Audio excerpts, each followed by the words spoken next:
Keling Gulsanam, ikkalamizni bolaligimiz bilan bog'liq bo'lgan esda qolarli voqealarni eslaymiz. Nima esingizda qolgan? Mani esimda Toshkentda o'qib, kankulga borganimda siz Mayinda Farg'onada, siz Toshkentda o'qidingiz.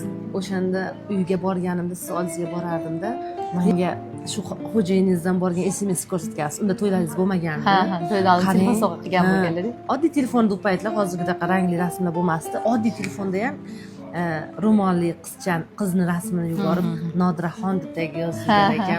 Qarang, xo'jayinim shunaqa SMS yozib boribdilar deganingiz. Ha, o'sha. O'shanda sirlashgandik. O'sha esimda turadi doim.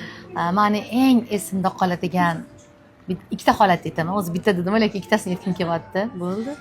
Maktabimizda 1000 ta o'quvchi bo'lsa, ichida eng chiroyli raqsni siz tushardingiz. To'g'risi, yig'lab edim.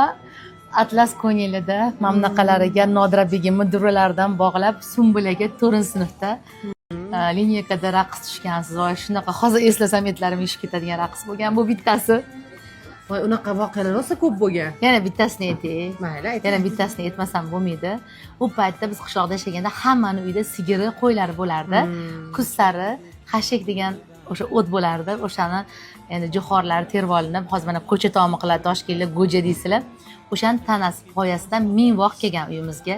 Gulsanam, yana bitta Muhayyo degan sinfdoshimiz, men uchalamiz bizga kelgan 1000 voq poyani toshib ertalabdan kechgacha yakshanba kuni polniy devorlarga tika qilib chiqqanmiz. Onam haligacha eslaydi. Uchovinglar молодец. Chunki u 1000 tani bir kunda 3 ta odam olib kirishi вообще katta kuch kerak bo'lganda, o'shanda siz yonimda bo'lgansiz. Eng og'ir kunlardan biri. Yonimda bo'lgan ekan.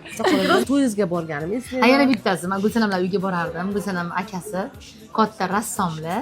Dilshod aka. Dilshod aka nima Gulsanamni bitta tarelkaning ichiga rasmini chizgan bo'lganlar.